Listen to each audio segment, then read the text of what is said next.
প্রথমবার পাকিস্তানের মাঠে বসে দেখা যাবে জমজমাট এক ত্রিদেশীয় টি-20 সিরিজ, যেখানে মুখোমুখি হবে পাকিস্তান, আফগানিস্তান আর শ্রীলঙ্কা। বিশ্বকাপের আগে এই সিরিজ হতে যাচ্ছে 3 দলের জন্য দুর্দান্ত প্রস্তুতির মঞ্চ। নতুন রেকর্ড, নতুন উত্তেজনা আর নতুন ইতিহাস, সবকিছু মিলিয়ে নভেম্বরেই ক্রিকেট প্রেমীরা পাচ্ছেন এক ভিন্ন স্বাদ। আর সবচেয়ে বড় চমক, আফগানিস্তানের জন্য এটি হতে যাচ্ছে পাকিস্তানের মাটিতে প্রথম টি-20 ম্যাচ। এখন প্রশ্ন, কেমন জমবে এই টুর্নামেন্ট? ক্রিকেট মানেই উত্তেজনা আর চমক, আর সেই উত্তেজনাকে এক নতুন উচ্চতায় নিয়ে যেতে চলেছে পাকিস্তান ক্রিকেট বোর্ড। প্রথমবারের মতো তারা আয়োজন করতে যাচ্ছে ত্রিদেশীয় টি-20 সিরিজ, যেখানে অংশ নেবে 3টি এশিয়ান শক্তি: স্বাগতিক পাকিস্তান, আফগানিস্তান এবং শ্রীলঙ্কা। এই সিরিজ হবে আগামী 17 থেকে 29 নভেম্বর পর্যন্ত, যা মূলত 2026 সালের টি-20 বিশ্বকাপের প্রস্তুতির অংশ হিসেবে আয়োজন করা হচ্ছে। 17 নভেম্বর রাওয়ালপিন্ডি ক্রিকেট স্টেডিয়ামে পর্দা উঠবে এই ঐতিহাসিক টুর্নামেন্টে।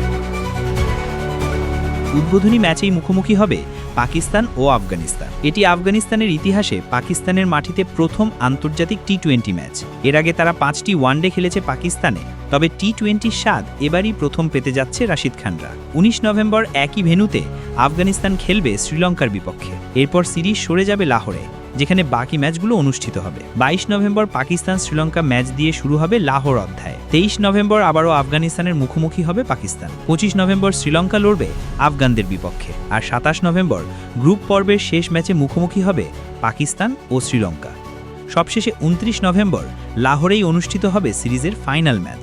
এই সিরিজকে ঘিরে ক্রিকেট প্রেমীদের মধ্যে উন্মাদনা ইতিমধ্যে শুরু হয়েছে, কারণ 3 দলেরই সামনে বড় মঞ্চ টি-20 বিশ্বকাপ। পাকিস্তান চায় নিজেদের হোম কন্ডিশনে দলকে ঝালিয়ে নিতে, আফগানিস্তান চাইবে তাদের তরুণ প্রতিভাদের অভিজ্ঞতা সঞ্চয় করাতে, আর শ্রীলঙ্কা আসছে নিজেদের ছন্দ খুঁজে পেতে।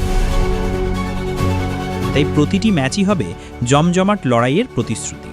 তবে এটি একমাত্র সিরিজ নয় যা পাকিস্তানে আয়োজন হতে যাচ্ছে। এর আগে অক্টোবর-নভেম্বর মাসে পাকিস্তান সফরে আসবে দক্ষিণ আফ্রিকা। সেই সিরিজে থাকবে 2টি টেস্ট, 3টি ওয়ানডে আর 3টি টি-20। আইসিসি টেস্ট চ্যাম্পিয়নশিপের অংশ হিসেবে টেস্টগুলো হবে বিশেষ গুরুত্বপূর্ণ।